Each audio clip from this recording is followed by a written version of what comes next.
Welcome back, guys, to the Red Line Hustle Hub, your go-to podcast for the insider perspective on business success. I am your host, Shay Mahi, and we've got an exciting episode lined up for you today. So before we dive in, let's talk about our email sponsor, Send Now. That's SendNow.ai if you go to the website.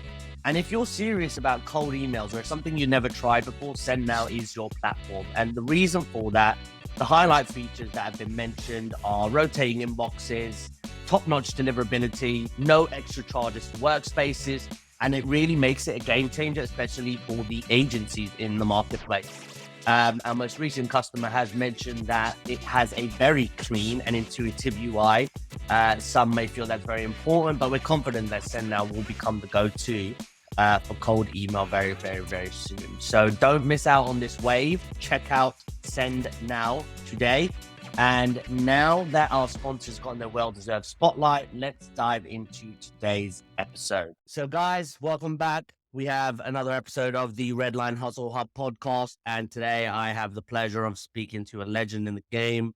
His name is Jake Dunlap. He is all over LinkedIn. He's all over YouTube. And if you are getting into the game or experienced into the game, and what I mean by the game, SaaS sales, tech sales, he is definitely somebody. I know a lot of people have stepped into sales after a conversation with you and then even improved after they've got into it and then taken a step further. And one of the most pinnacle introductions I've had with you was you telling me about EOS, implementing it, and it creating the freedom that I wanted. So Jake, what I want to ask you is, who are you? What do you do? And tell the audience, why do you do it? Yeah, I mean, who are you? That's a very existential question, you know what I mean? Who are you, like, at your core? You know, my life, has had a lot of different turns, over the course of my professional life. Quick background for those of you who I haven't had a chance to meet or interact with. I run a sales consulting company, Scaled, been for 10 plus years. We do revenue strategy, revenue operations. I'm a multiple time VP of sales, built the sales organization at Glassdoor and a few other startups. I love sales. I've been, as you said, a student of the game. I've only worked in sales. I think now I've kind of, being a CEO, I have other responsibilities I've had to grow into over the years. But I love sales, man. I'm passionate about sales. I'm passionate about innovating sales. And, excited for the conversation, talk about what the future looks like for sales. What are people doing to innovate? And yeah, man, I'm excited for the convo. Awesome. And is that like the main purpose? Is that your why right now? I mean, my why right now, it's been interesting, man. I've been on a journey this year personally too. Whenever you run your own company, and for a lot of you, you might be able to relate. And I've got two kids, a 5-year-old and an almost 9-year-old. And they're just kind of getting to that age where I can create a little separation, to where like they can kind of like manage, they can like do their own thing or have a play date or go do some art or watch it, do the iPad, whatever it is. And so this year's been about me and my health. And I'm at 30 pounds this year. And, wow. Did a 3-day water. Down 30 pounds. Yeah, down 30 pounds, man. And it's just getting back down to that fighting weight. You know what I mean? So, my why right now is about, you got to take care of yourself so you can take care of others. And that's, whether you're a CEO, whether you're a janitor, it doesn't matter who it is. You got to find a partner who's down for that. I'm very fortunate. My wife, she gets that. And you have to take care of yourself. So for me now, it's about, and again, like the word balance, I think too many people are stuck on that word, like work-life balance, etc. It ebbs and flows, it's a little more like this. And I think what you do is you kind of find the flow. And that's what I feel like I'm kind of getting into. Really 10 years into running a business, I probably should have let go of shit many years ago, but letting go of things, we've got 30 plus people, a lot of people see me on LinkedIn and they're like, oh, well, Jake's, he's doing these videos or he's doing this. It's like, no, I'm running a company 24/7. Like LinkedIn is like what I do to share my wisdom, etc. And so I've got a lot of real responsibilities. And what I've realized over time, especially the last few years, is if you're always trying to do for people, they're never going to learn how to do for themselves. And as a CEO, I think comes this, and even as a VP of sales or sales leader, you feel that sense of like, I need to be there. Maybe I'm not doing my job if I'm not there. And I think this year has been a good year for balance, and people have stepped up, and people will do things differently than what you might do, but um, it still tends to work out. If you find mostly the right people and let them, do their thing. So it's been a year of this finding the flow. I won't even use the word balance. So I'd say I'm in my why right now because I'm talking about the future of sales, and I love talking about it because I think that there's so much interesting things going on. And considering how long have you been a CEO now? 10 years, 10, So over 10 since years. starting your own business, how long did it actually take for you to realize personal health and realizing personal fulfillment is more important than anybody else? 9 years. Wow. 9 years, maybe. I mean, it wasn't that I didn't have fits and starts to this. It's more like, Yeah. I think what happens, and again, anybody who has kids or has had anything happen in your life, when your kids are so young and you just feel this, I don't want guilt or whatever it is that you have to be there. And it's like, I've got work. And if I'm taking more time for myself, kids at that age, they need a lot of attention, right? So when your kid, Mhm. say my kids, let's rewind, when my kids are, you know, 1.5 and 4 or 5, like there's just a lot more that happens. And so candidly, I think it's very easy when you go through different transitions where you get extra responsibility to remove the you from it. And I think, I probably didn't figure that out. Instead, my kids just, got older. And I think now I've started to get that balance. I've started to find the passion again for taking care of. And I think that that's it too. It's about finding the passion for taking care of yourself. If you don't Of have the course. passion to take care of yourself, if you don't have the passion to want to go to work out, or to go, again, whatever your version of that is, Mhm. then it's going to be tough to find that flow and that balance. Because if you're just like, man, I don't get, pleasure from the gym, or I don't get, I just really don't enjoy it. What I did, I'll just share my story of how I kind of got to where I did. Late last year, a buddy of mine's like, man, I'm doing sober January. I'm like, nope, nope, nope, nope. I did that. I did it like 5 years ago, and I mean, I did it, and honestly, it was fine. It was like once you get into the flow, like you're like, but man, I'm looking at myself, and I'm like, dude, what do you want to do? Like this could be a chance for you to build a new habit.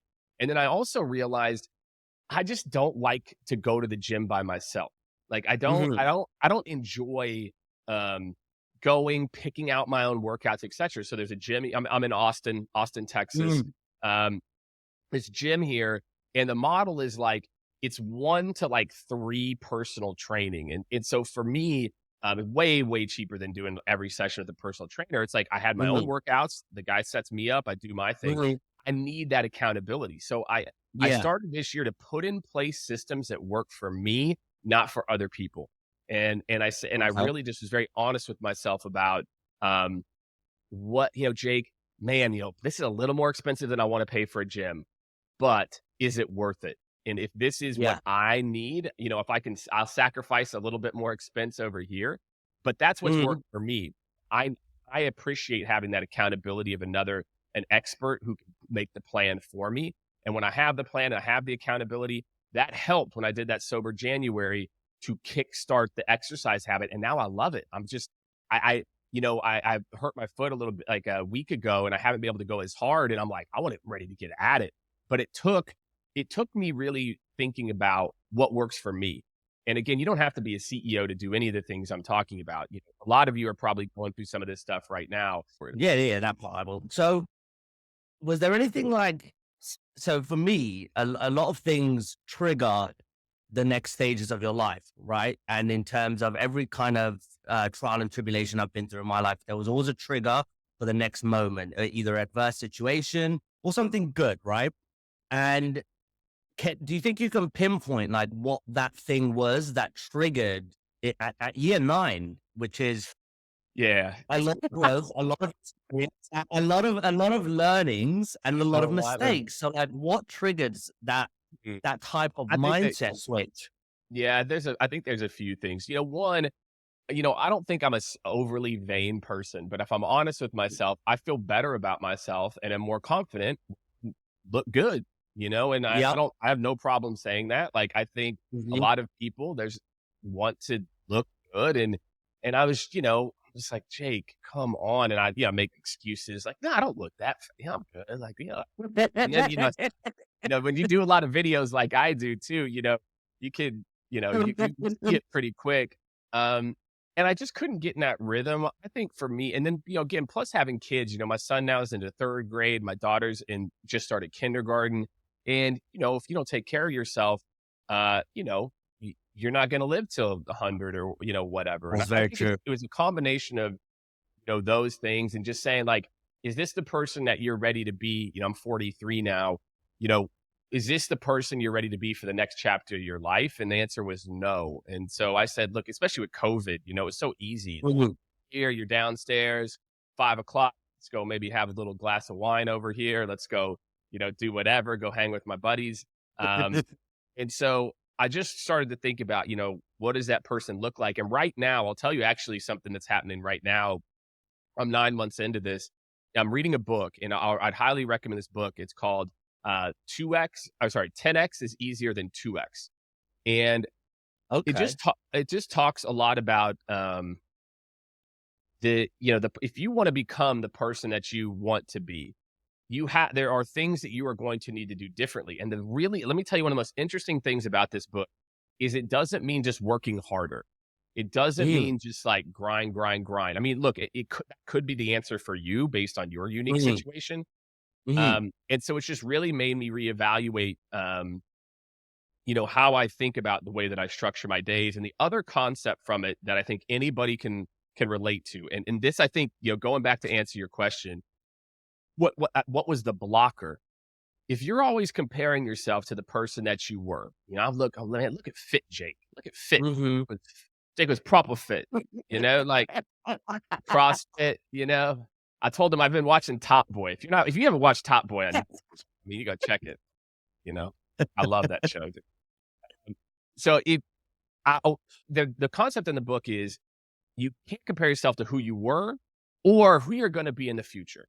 And instead, what you do is you measure yourself against like where you've come from, like in like the last month or week. And so instead of saying, Mhm. man, years ago I used to be this whatever, and I used to I didn't run marathons, but I used to run a marathon. I used to do all this stuff. So we look ahead and we're like, it's almost like it's like this rainbow that goes over us, right? It's like, here's who Mhm. I was. I was this amazing person. Here's who this future person is. And you feel so far apart part of it. And the premise of this, one of the premises of the book is every day, and it's in my calendar, I write my 3 gains. What did I do better today? What are the things I'm proud of for today?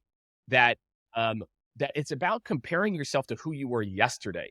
And if every day you're just making a small step, forget that person up ahead. It's okay to have vision, right? It's okay to do that, but you can't compare yourself to the vision. You can't compare yourself to who you were 10 years ago. And this mindset has really helped me, Shane, to honestly appreciate more of like, cool, man. Look, again, and so for me, one of the things, what can you do if you're in my situation? I can weigh myself every day. I Mhm. can track my food. Did I track my Mhm. food? And then I put in, what are my 2 or 3 things that I want to make sure that I accomplish for this day? Maybe one of my top 3 things for that day is just working out. And like if I do that and these 2 other things, like I had a great day. So Yeah. I think that's the other part of this, Shane, is like I've started to reinvent my mind to forget about how it was or running an ultra marathon. I mean, I'll never run an ultra marathon, but first, Mhm. whatever it is for you. And instead, did I get better from yesterday? And if you do that, it just feels so much less daunting and so much more in your control. So that's a funny thing that you say that because there's a big quote, and I don't know if you know, it's by Matthew McConaughey. He's one of my favorite actors. Sahara was one of my favorite movies back in the He's day. an Austin guy. He is dope. He is dope as hell. And he Yeah. says this one quote at one of the awards he was winning, right? And they said, "Who's your hero?" I don't know if you know the speech. Who's your hero? He said, "It's me in 10 years." And yeah, so it was like, it's me in 10 years because they kept asking me, is it a superhero? Is it Spider-Man? Is it this guy, that guy? And it ended up being that he said, you know what? I want it to be me in 10 years. And that guy is like who I'm chasing. So when you hear something like that, and then I'm gonna add a little icing on it where Yeah. with a quote. How do you how do you differentiate your way of thinking for that? And then Matthew McConaughey, for example, it I just thought it was it's a very impactful statement. And the reason why I say there's icing on the cake is because there was this quote I saw in 2014 very vividly. And it says, "The day you die and go to meet your maker, you will meet the man you were supposed to be." And for me, that was like fucking crazy because I think of myself as Shane 2.0 after like employees. Now I've run companies and I know how to connect the dots. I understand failure. I understand successes. And that for me was absolutely, absolutely huge. So for you, when you hear that, like that's kind of my measure. If I ever met Shane 3.0, how short would I be? Would he be able to fuck me up, or me? Could I fuck him up? Who's stronger? Who's better looking? You know, who's smart? Who made more money? And I know that the potential of my best self is huge, right? So I do kind of beat myself up a little bit that I'm not where I want to be, and Yep. it has had an impact on my growth because I want to go so fast, and that's been some of my biggest failures. But how do you relate to that? You just hit it on the head, Shane. Shane, you just hit it on the head with what you said there. That again, you start to beat yourself up. There, you should have vision. You should say, man, you know, the person I want to be in 10 years, I would love to be a person who has accomplished or do those things. That's not, Yeah. you need to have that. So I love the quote. Mm. I love both quotes. You're going to meet the man you're going to be. You know, if you're going to go climb Mount Everest, you know, you look at where the peak is and you plan your route Yeah. out and things like that, but you take one step at a time. And I think Mhm. what the issue is if you're climbing Mount Everest or you're trying to do what you want to do and you're like, man, I'm not at the top yet. Mhm. Man, and if you're always thinking about where I'm not here, I'm not where I'm supposed to be, as opposed to look how far you've come. Like that is what I like about this mindset too. It's like I'm not arriving. I'm not saying because every day I'm getting better. Every day I'm taking one step forward. And I'm not admonishing myself that I'm not, oh, I should be 10,000 steps forward. You know, I shouldn't just be here. Um, or like, man, I used to be able to climb Mount Everest and now I can't. So it's like if you want to be Shane 3.0, and you know, Mhm. I'm totally fine. Look, you have a vision, a picture, like this is the type of person I want to be. Then what you just think, what are the things I need to do today? What's Mhm. one thing I could do? What's one again, I list three. What are three things that I can do today that I'm proud of that I did from yesterday? And so, you know, Shane or anybody listening, if you want to be that person, have the vision, have the Mhm. man or the woman or the they that you want to be in 10 years. You should have that. But you know, you keep that on a piece of paper. You don't compare yourself where you're not 9 years, 364 days before and say, why aren't I there? Why, you know, Mhm. it's 10 years from now. And so if That's very instead you true. just compare yourself to that one step forward, did I take a better step forward today than I did yesterday? It's a much more manageable psychological mindset. And then what's going to happen is in 6 months, you're going to look back and go, look how far I've come. Holy crap. I am way closer. You know, again, I look back here 9 months later to how far I've come. I had setbacks this year. I had Mhm. times where, you know, I had this work trip for a week and then this vacation and that, and I had setbacks, but I knew where I was going. And so that's why I want that vision. I know where I want to go from a health and, you know, all that standpoint. Now when I have the setbacks, okay, don't worry about it. You know, another saying I'll give you, it's one of my favorite is Rome wasn't built in a day. Rome wasn't built in a day, you know? So you combine those two actually aren't against each other. They're together because, you know, somebody had a vision for building the Colosseum and Mhm. it happened brick by brick. And if someone just sat there and they always were like, man, this is going to take a long time, man. You I know, hate those I already people. built this other massive structure over here and I haven't done anything. So I think it's about both. I think have the vision, but and keep that vision in mind, but don't let that idea of I should be farther along creep in. Instead, focus on, was I better today, better today than I was yesterday? Did I accomplish the 2 or 3 things that I needed to accomplish for today to get me one step closer? That Mhm. is a much easier plan to execute, for me. You might have your own vision, anyone listening, but that's, Shane, what helped me to get rid of that voice in my head of like, why Mhm. aren't I here, etc. Again, we see all these people, they got all this money. It's Mhm. 25-year-old raised all this. Who gives a shit? That's not your path. Didn't happen. Fuck it. What's the next 5 years look like? And what are the things you're doing to work toward that? Well, look, that's really that's funny you mentioned that one too. So I'm hearing discipline, accountability. One of the biggest barriers to seeing your vision come to fruition is execution. I've always seen that, and I always used to say that to my team. Don't come to me with ideas. Come to me with ideas and the execution plan, because I need to see how we're going to do it from your mind on paper. And I came to you. I forgot the dates, probably in our chat, but I came to you 2 3 years ago, and I said the same thing. I want to reach 1 million, and you were like, "Dude, it's easy. I can build a $10 million ARR business. That I want to anytime I want. Do you have your customer journey mapped out?" Yeah, no. I mean, from all the way at the beginning to all the way at the end. Do you have that mapped out?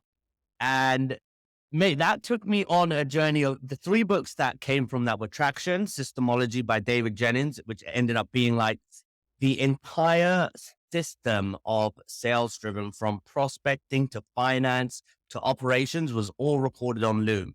So anybody who came in, they had the library of 50 videos of every Uh, operation in the business.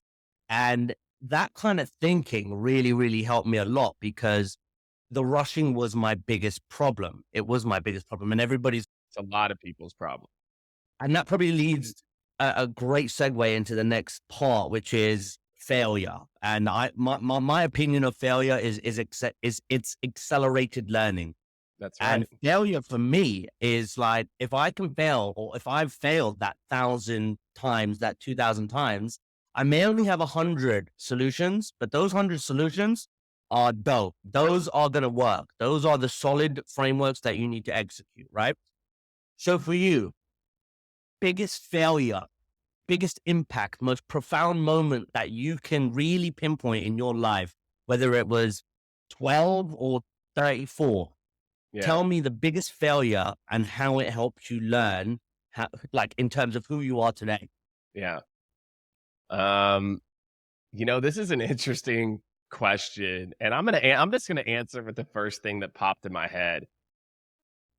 I feel like I've never failed, man. Like Wow. view I don't view success and failure the same way that other people do. And what I mean by that is, it goes back to what you said. Life is just a bunch of data points. Like, sure, I've failed a shit ton. I'm in sales. Give me a fuck. You know how many deals I've lost? I've lost. I've lost thousands of deals, and I haven't executed at times the way that I should have, to where maybe I could have won it. Like, I'm thinking of this moment in high school. I played varsity basketball, and I was too tired. I threw the ball down. My coach made me run laps, and like, I've had moments of not doing what I maybe could have or should have. Lots of those, dude. Oh my God. Just doing dumb shit, man. Like, it took 5.5 years to graduate college. I was having too much fun. But all these failures, I didn't even get through the class. like, but my point is, all these failures are the building blocks of growth. Like you said, like, Mhm. there's a saying, it's like, success can breed complacency, failure can breed growth.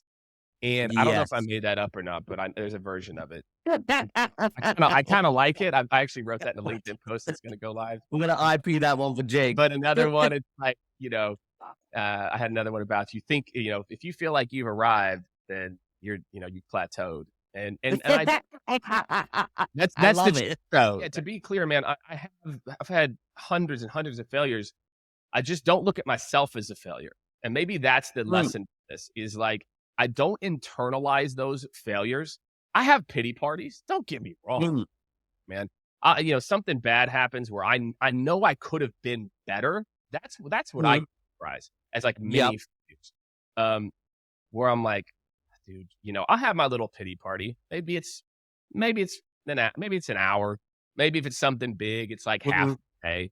And then it's like, what am I going to do about it? I can't impact that. That's the past. All I can do is impact today. And so same thing. I look at success as the same way. Okay, that thing worked. How do I reverse engineer more of that? If this thing worked, Mhm. you know, working, disciplining my child, right? Or something in work in like an interaction I had with somebody, or closing a deal, or consulting with a company. Oh, okay, that worked. Like I think of it like that. Worked, didn't work, not success or failure. And I think because of that mindset, I don't let myself get too high, and I don't Mhm. beat myself up when I make, look, there's been plenty of mistakes that don't get me wrong. I'm like all of you. I replay some of that stuff in my head, but I try to Mhm. push it out as soon as possible. Mhm. And I don't really have candidly any one thing that sticks out as like, again, I've been fired for just being an asshole. I've had all these things, but they're not failures. They were just learnings. And I wish I would have done things differently, but you know, I can't. So move forward. I agree. I agree. I agree 100%. And you're the second person that has said that. I asked it for a specific reason. So the other person, I think it was Moeed, another guy that was on the show. And he said, I don't call it failures or successes either. I call failures setbacks. So they're setbacks in life or something like that. And those help define his character, right? So for me, the thing, I would say the thing that I did, what that was a mistake, a pinnacle moment in my life that was a mistake. I joined a team because I wanted to jump from career as a delegate sales executive to a sponsorship sales manager without any experience or anything, just because I wanted the money. I knew it was more money. Yeah. That was it. And none of my managers would let me.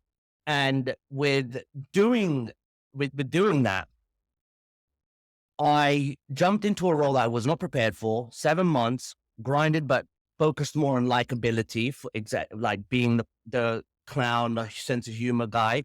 And my boss, Richard Crosby, said to me, as I tried to fake sick and I was heading home. And he said, come over and sit down on the desk with me. And he said, Shane, I like you, mate. But if you're not making me any money, I'm going to have to fire you. You're fun to be around. I like you. You're a good guy. But if you don't make me any money, I'm going to fire you. 2 weeks later, I was either going to be fired or go to the business development team for business review webinars and sell in oil and gas in 2017 for a division that had zero revenue. And that ended up being the start of my confidence in terms of my salesmanship. I worked with Mark Leach, who was my manager at the time. He really helped, and Ilyas, he helped me really transition into some of the foundations I have today. And then obviously I built beyond there. But that mistake I made of focusing more on likability than doing my job was as either a setback mistake, however I want to look at it. But that defined a critical moment in my life. It created a character that was like, I'm gonna glue my fucking fingers to this phone and I'm not stopping. I used to have $200 a day, and I smashed that division. That was it. I did a deal with Leica Microsystems, my first 6-figure deal, and then 2 months later I quit. I was like, I can do this now myself. Yeah. But that moment really, really defined my character. So, do you have any of those that are like Oh quite yeah. vivid in your life? Yeah. And I just wanted there's a couple of things that you said that I think are worth kind of calling out to, which is leadership is lonely, and Mm-hmm. lonely and oh man, I got to sit over here and cry because of this stuff, but lonely in terms of your job is to lead other people. And leadership means, and this might sound crazy, and I'll preface it, you can't be friends with the people that you lead. You can be their confidant. I can be their confidant. I'm gonna go to war with these people. I'm gonna remove barriers for them, and do whatever I can for these people. Um, I had a moment, actually. This is an interest. This falls in that. I was working in professional sports at the time, crushing my number, doing great. I thought I was God's gift. Um, and I had a boss who, he'd go out to happy hour with us, drink with us. I remember we were in a suite, and I'm trying to get this guy to sign a suite deal, which would have been, a probably $200,000 to $300,000 deal. And my boss is in there. He's drunk, trying to get him to sign on a napkin or something. And so I thought, oh, okay. I'm probably 25, 26. He's probably early 30s, maybe mid 30s. And I'm like, oh, okay. Like, he's one of the guys, right? And he sent me this email, something about, it's kind of like, I thought he was like talking trash. I was like, man, Shane, fuck off. Da da da da da. His name was Shane, by the way. Yeah, his name was Shane, which I just said after I said it, I realized, obviously. But in my mind, there was no malice behind it. It was just like, you tell one of your mates, right? And the day later, I get pulled in the office, him and the VP, Jake, we're firing you. You can't talk to your boss like this. Here's a check. Here's a box. Go clean your shit out. I'm like, what just happened? What do you mean? I'm God's to sales. Like I'm crushing it. And whoa, that was a wake up call. I was just like, holy crap. Like I didn't really learn. I learned the lesson kind of. I've never really learned the lesson of like, and my mom or dad would tell you the same about like unbridled, like undying respect for authority. Like I'll never, I'll never learn that lesson. I never have. But what I have learned is how to, I've rounded some of those edges. But anyway, that was a very transformational moment for me, in the same line about what you were talking about, where I started to understand like, okay, Jay, with leadership, you got to behave differently. Like this guy was not a good example of that. And it's funny, years later, he said something to me, like I talked to him. Mm-hmm. He's like, maybe I, was too familiar. And I'm like, fuck yeah, you were, like, yes, you were, you know what I mean? And like, so, but look, I don't look at him. That's not his job to tell me everything I need to do. I could have had some more sense. I could have had mentors. That would be another one. I was the first director hired at Glassdoor. I was employee number 20. Glassdoor ended up exiting for 1.2 billion.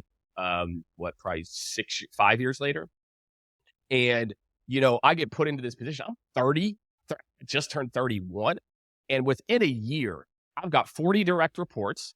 I've got the company's doing $1 million in MRR, right? I destroyed that. So like I knew I did. I mean, anybody who worked for me during that time, like I built a repeatable, like, I worked at a company called Career Builder before. They taught me this kind of the parts of the process. And then I was able to, kind of make it my own.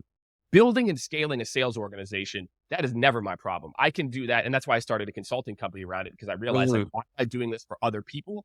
I can be doing it for myself. And as a consultant, what you gonna do? Fire me? Because you don't like what I had to say? That's what you hired? You hired me for that. You hired me. But again, like that's my zone. And I'll kind of get to it. But long story short, Glassdoor is like, I had this amazing opportunity. And you know what I didn't do? I didn't get mentors to help me see around corners. And to this day, I don't really have a lot of mentors. I do have more people. I think what I am today is I'm more aware of situations where I need to go and find, there's another book called Who Not How. I'm more aware today of situations where I need to go find a who to help me go solve a problem than I was back then. But to stay with a company as it scales that quickly, I needed to start to up-level my skills. And I didn't get people to help me see around corners. And that's a tough thing. And so I think over my life now, I've gotten better about thinking about, okay, where do I need to be, or where does my company need to be in 12, 24 months? And do I have a who? And I've moved away from, I've got to be all the who's, because my worth is tied up in how many things, like boxes I can check, or, how many different things I can do. And so those are two that stand out in my career. I think in scaling the company, I would say big learning, / things I would do differently. Early on, being a VP of sales and being really good at it is a blessing and a curse. You kind of grow up with this mindset. I was very fortunate. I went and got my MBA later and everything as well too. And I did that for myself, for my own learning, because I'd only worked in sales and I wanted to expand and understand how finance and, software engineers, product think, and all of that. Glassdoor gave me great exposure to that. But early on in the company, I didn't have a vision for it. Meaning like, I'm like, oh, is it sales related? And I was good at sales. So I could hear what they wanted and match a solution. And the problem with the services business is like, I can create anything out of thin air because it's a service. And Yeah, I so wasn't true. tight enough really early about what's the work I love? What is the work I should be doing? What's the work? What do I really want this thing to be? And so that probably had me, in 10 years, I probably sputtered around for the first five, 4 or 5, trying different models, doing this. The company would grow a little bit, then it would shrink, and it would grow more. And so, that's where, again, like that Matthew McConaughey quote is important, thinking about what that looks like. And then also thinking about what are you uniquely good at? What are the things that I get passion from, especially if you're going to go start your own thing. Hmm. And then being able to say no. I think being able to say no is a very difficult thing in the early days of building a company. And I said yes. And I let my salesmanship take front and center when I needed to have a little bit more, again, strategy. I think over the years, I've grown into being a good CEO.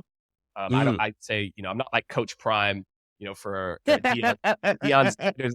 I saw his interview, was it yesterday or the day before? He's like, who's the best coach in football? It's like, you think I'm going to sit here and say it's not me?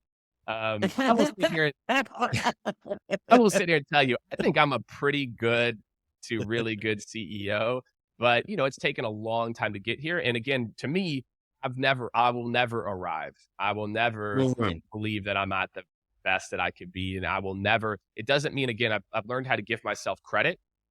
Mhm. Again, this gains thing I'm doing has actually been really good for that. Because now I'm recognizing, man, you did it. You said we need to do these 2 or 3 things today. You executed. You execute. So, there's a lot of learnings. Again, like I said, it's not, those are setbacks is the word he used. It's funny, man. To me, it's like, it's like a stumble. It's not like a back. It's just a stumble. When I got fired, the 2.5 years into working in professional sports, a good career, kind of forming, I thought my life was over. I remember I'm crying in the car driving, calling my girlfriend at the time. I'm like, I got fired. Like listening to Train, just like drops of Jupiter, just crying to myself, just like, oh my God, my life is over. And, new opportunities came up.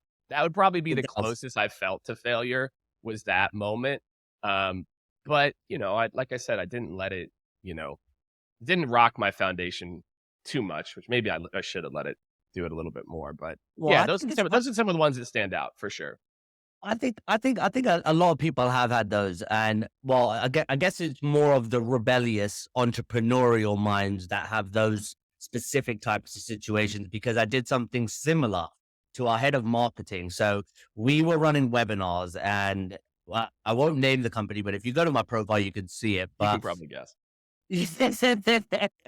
so they were running webinars where we had a database of 130,000 people, over 6 publications, and they're specifically engineers in oil and gas. And what I came to find out 7 weeks into the campaign, a deal I had tried to close for 2 years had closed. He was a chief commercial officer. He was a big cheese in the oil and gas space. He calls me up and he goes, Shane, you're a fucking liar. And I was like, what? Why? He said, you are a fucking liar. He goes, you've been speaking to Hans or whatever his name is for all this time. Now I've got you, now I've paid for the webinar. None of these registrations are real. They all look fucking dodgy. So how is this happening? I came to find out that they were outsourcing the outreach to India. Right. And the guys in India were registering their names and just be like, hey, let me just register. You don't have to go. You don't have to attend. So there Right. was a ton of registrations that were happening for like $1, $2 because they were trying to save money. And it ended up blowing back on me. So I said, you're a fucking idiot. You don't know what you're doing. My delivery is on the line and I'm sick of your guys' shit. You guys don't deliver this. And my boss, Richard, and Mark, both in CC, copy me back. Shane, you are not allowed to speak. And they're like, that's he is a senior to you. Who do you think you are? And I said, you know what? I'm done. I quit. That's it. I'm done. I quit. I don't want any type of package. And I was hoping they'd be like, all right, we'll double your salary. And they were like, okay, good luck. And I was like, whoa, okay. Nobody And is irreplaceable. That was the lesson I learned. yeah, Everybody is replaceable. Everybody. exactly. And they did not miss me at all. But that that fear that touched me at that moment when I was like, wow, they're not, this is it. Like now I've got to go balls to the wall. In 2 weeks, I signed our first two deals. A couple of months later, we started getting into it. So it was the best decision of my fucking life because it has given me so much confidence, so much, in terms of connectivity. I understand how I truly believe I understand how everything connects, good or bad, no matter what. And a lot of it came from coaching for fulfillment. And I'm hearing a lot of that in the ninth year. It seems like fulfillment became more important to you. And that's what a lot of this coaching stuff is on right now. It's on the fulfillment of what you truly value. So I used to think I wanted $100 million business. One of my coaches showed me, do you know how many employees? You need 1,600 employees to run $100 million business. Do you know how to do that? Do you know how many managers you need? And I was like, wow, okay. He goes, you know, you can have your Lamborghini Urus with 300K salary, right? And I was like, okay. And you can have your house with the pool and everything with 300K. You don't need 100 mil. And I was like, all right, cool. So we started diving deeper into all of these things. Why do I want this car? Why do I want my Apple, all my stuff to be Apple? It's a tribal mentality, right? You're fitting with the Joneses kind of thing. And it is really important. And this leads me into the next thing. And you mentioned it briefly, but what would you say one consistent action you should have done when you were 18? What was that action that could have either sped up your success, got you to where you are in half the time, or helped you make half the mistakes? I should have Knowing got that the mistakes are good, but Yeah, of just course, in of terms course. of Yeah, and, timeline. we'll preface it with like, you know, you are where you're supposed to be and all those things. Um, so, probably, and again, I don't know, man, I don't even know if I could have had the foresight to know this. I mean, my parents, right? My parents had me when they were 20, right? Neither of my Mhm, parents graduated college. My dad didn't mhm, even graduate high school. Um, and so when it came time for me to go to college, like they were, I love them, but they weren't they weren't the most, helpful. And so I got a scholarship to, there's two large schools in Missouri. I grew up in Kansas City, obviously, if you can't tell by the Chiefs gear. Um, and I wish I would have got out more. It wasn't until after college, I grew up my entire life in the Midwest, in the middle of the US. And mhm, I had only been to the ocean. I mean, not counting spring break in college, right? Like a couple times mhm. then, but maybe like two times, twice. We never went on vacations, never went on vacation. And so it wasn't until I got my first professional job and I moved to Tampa with the Tampa Bay Mhm, Rays, the Major League mhm. Baseball team. I'm like, oh my, these people, because these people think different. Like, and even though they're like some of them Mhm. were from the South or from the East Coast, or Yep. a kid went to Princeton, it was just very like, it wasn't like culture shock. It was just like all these modes of operating. I thought everybody operated like that. And I guess, that would have been my thing. Like, it would have been fun to maybe get out of Missouri earlier and go experience more things, and go to maybe have a different uni experience. But, Mhm. who knows where that would have led? Because again, to me, it's interesting though. And the reason I'm saying it's like, because I just didn't get the exposure till a little bit later in life to like all Mhm. these types of people and how they think, et cetera. And I got the exposure. Now I'm good. I've lived everywhere. I've lived from Tampa to Phoenix for 5 years, San Francisco for 2.5 years, New York for 6 years, now Austin for 5 years. So I've literally done a whole loop, around the US. But yeah, I don't look back and regret not getting those things. The vacation, I don't regret any of that. It's the exposure to different types of people, that I think I wish I would have had an opportunity to get possibly. So if you were to say that in the form of one word and an action to take, so for me, I would say discipline is one action. I don't know if I could call it an action, but discipline would be one. Execution would be another. Um, Yeah. Humility, that's another action that I would take. Be humble, another action. Don't be arrogant. Be helpful. Be confident, right? And the biggest thing was love yourself. Like the biggest thing for me was it was in 2017. For some reason, I was just like, why am I so fucking hard on myself? Like, why don't I just love myself? Who can love myself better than me anyway? I'm fucking amazing. And it ended up being like a pinnacle changing moment in my life. So if you could define it in one word as one action, what word would you give it? I'll tell you the word that popped in my head first, which is explore. And I think that word can apply to a lot of situations. You know, a problem comes up, explore it. Don't like you said, don't go throw your hands up. Well, no, you got Chat GPT now. There's no excuse for not having an answer, right? Or exploring what could be. You know, something's being done the same way it's been done. Explore. Okay. Well, why is it done this way? What's worked? Oh shit, this is actually working for everybody. Cool. I'm going to do this process. I'm not trying to reinvent the wheel. You know, explore, try new things, be creative, question the status quo respectfully, usually. So explore. That's going to be my word. Wow. Okay. So the last thing we ask when we're wrapping up the Red Line Show, like, so I'm sure you can get it. It's how do you push life to the limit? So one thing that I know defined me, I think it was just it's just the label and how my parents used to say it. They got called into the headmaster's office, and the headmaster said, if you don't get this boy under control now, he is going to be a major problem when when he gets older. Not only did I get teacher's worst nightmare, because I've been to jail 7 times. I went to rehab 3 times. I've been to prison for 3 years. I've been removed from an entire country. People get removed from like schools and jobs. America said, you need to leave and never come back.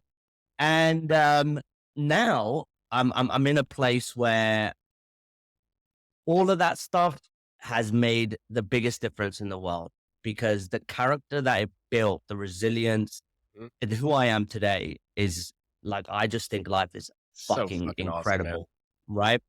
And for you now, what's something that people can do today in terms of like, so now it's a little bit of a segue into Scaled, what you're doing now. You post all the time on strategies to execute today, but what's the number one thing that you would say people need to get their hands on, whether they're entering the world of sales, they're professionals in the world of sales, but what's going to get them that one step closer, that one step ahead of most others if they were to start taking heed to it today? Yeah, what's the growth hack for Jake? Yeah, I could give you all kinds of like, again, we've had a lot of sound bites in here. Think about motivation and how to build a day. I talked about the three things at the end of every day. It's in my calendar, writing out the 3 things that I feel proud that I accomplished today, and then my 3 things for tomorrow. That's a good one. But I'm going to leave you with something more tactical. My friends, Chat GPT, and you might be like, okay, I didn't expect him to say that. I love it.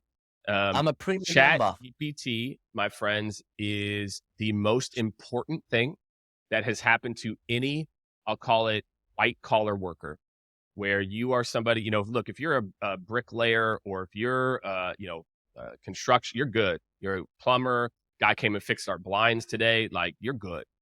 Chat GPT is amazing.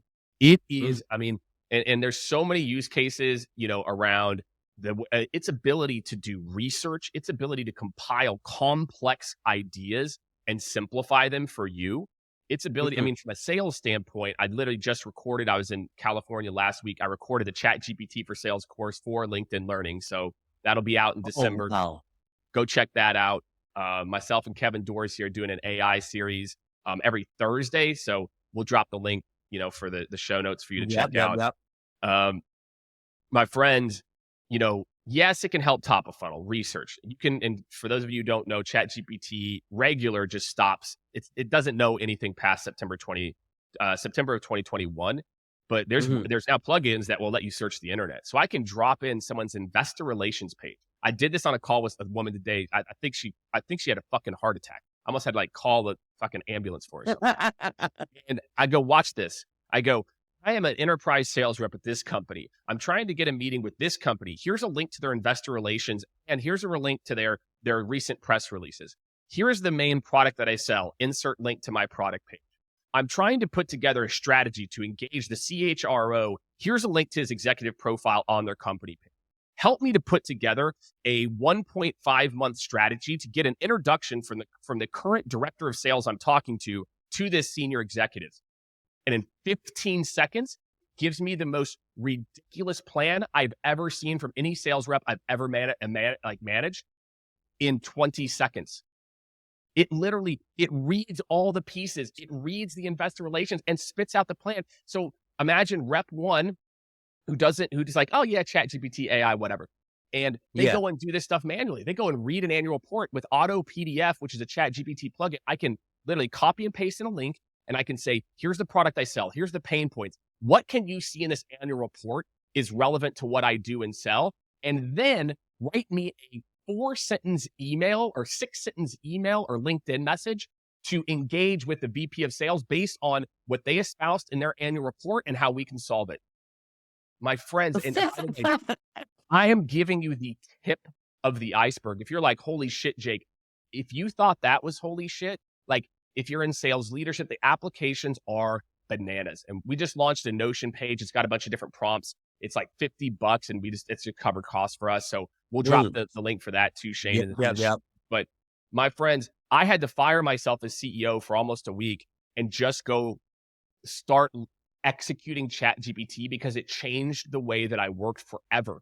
And especially if you're someone who's been in the working world for 20 plus years, you've got your rhythms and routines. You need to break them.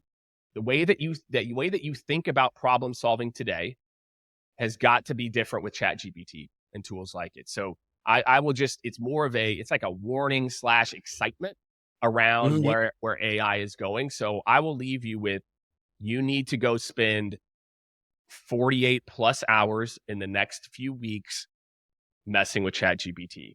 It will save you hundreds of hours over the rest of your life. I think we're going to enter into this world in the next faster than we can think, Shane, 3 to 5 years of the people that understand and the people that continue to build what made them successful years before.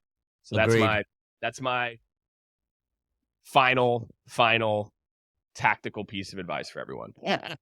Okay, so last thing then, what would you say people should start with on their AI journey? Because I'm sure you had a starting point. Me entering a few things. I built the podcast show, the strategy for the podcast show, what each episode should be, what the description of each episode should be. And I did it for like a year. I did, how should I do my divorce? How should I do my separation? It kept saying, you need to get a lawyer. You need to get a lawyer. So again, for me, I've always loved tech. And the launch of AI was incredible. Once I heard 100 million users in 5 days, record breaking, that for me said enough. But there is a whole world of bullshit now coming out. I can help you make the $1 million in AI in 7 weeks. Where should people start from where you sit? I would just think of your day-to-day. Look at the tasks you're doing in your day-to-day and start trying to start some of those tasks with ChatGPT. Let's say you have a proposal. You've got time in your calendar here to put together a proposal. I've had 3 meetings with this person. Here's what they said their pains are. Here's how I think that they could solve them. Here's my thoughts on the proposal. The problem is people write too short of prompts. That's the number one. Okay, so stop writing short prompts. Talk to it like you would a therapist. Talk to it like you would your boss. Give it everything. So talk to this person. Here's where I think we can help. Here's the objections they've had. Here's what it does. Here's how I usually structure my proposal. Write my proposal for me. Now, and it'll write the proposal for you. Now, tear into this proposal and tell me the 3 reasons this person won't buy. Now, take into account this industry trend and now tell me why they won't buy. Okay. Go deeper on point number 1. How could I add point number 1 counterpoints to my proposal to make the proposal stronger and rewrite my proposal for me? Boom. My friends, all the things you are doing, again, all the things that you are doing in your day-to-day can become exponentially faster and at a higher quality than you ever thought imaginable. Stop settling. Like you have to put that beginner's mind on and you have to start to learn this stuff. So that's where I'd start, Shane. look at these activities I'm doing every day and start to think, well, what if next week, I'm just going to start all of them with Chat GPT. I'm just going to go and just, fuck it. I'm going to try to learn and type some stuff in and see what comes out. And it's like, I equated it. I've said this a couple times. It's like you take mushrooms every day. It's like you're it's like you're microdosing. Like, I'm sure there's people here too, who their mind just expanded when I talked about that. 100%. Every day, I feel like I took mushrooms when I used Chat GPT. Like, whoa, the fucking world, man. It's like, there's just no like elves dancing around and like, crazy shit happening around on the wall. More like business mushrooms. They're more boring, but like, I think they're fun. So that's what's up, everyone, is you need to start to understand the art of possible, and Chat GPT and getting proficient at it. Just look at your day to day. Start with your day to day, and it will start to happen for you. And I think, look, that piques people at the height of their curiosity. So where can they find you? How can they learn more about what you do? And really, if they want to get into the world of AI at a professional level. So one thing about this podcast, again, it's about pushing the limit, but I don't have no low level people on here in terms of like, I try to get the big dudes, and for me to have you here, a blessing. Thank you. Grateful to the man upstairs to have you here. But where do people find you? How can they learn? Where do they get started? Where should they go to find Jake? You, man. Well, thank you for this conversation. And man, it's just hopefully your life and what you're doing is just as much as inspiration as anyone you have on this podcast, man. Mm-hmm. So, big shout out to you. For me, easiest place is, go to LinkedIn. My company Skaled, SKALED. Come check out what we're doing there. Book a meeting if you're interested in what we're doing. If you're trying to operationalize your sales organization, you're trying to integrate AI into your sales organization, I would say, LinkedIn, and then YouTube. We're putting up 2 or 3 videos a day. If you're more of a video person, go check out what I'm doing on YouTube. You just type in Jake Dunlap. There's this kid hockey player, man. It's like me and him. We're like battling it out for like, the number one Jake Dunlap. But so that's where you find me. And look, I'm always happy to help. Shane DM'd me out of the blue one day, and I respond to all the DMs eventually. Mm-hmm. And I really 2018 is when I realized that, like, man, I like sharing what I've learned, and I'm always down to have a conversation. Or if I can't have a conversation, at least try to help you out digitally. So appreciate you, Shane. And again, come find me on LinkedIn or go check out what we're doing at Skaled. Truly inspirational, man, Jake. So thank you very much. I'm going to push stop, stay on for like 1 or 2 minutes. So it's just uploads. And guys, if you like the podcast, if you like the guest, like, share, subscribe this motherfucker, because we need to see more people. We need more guests, and that's how it happens. So thank you again. And I will be checking out until next time.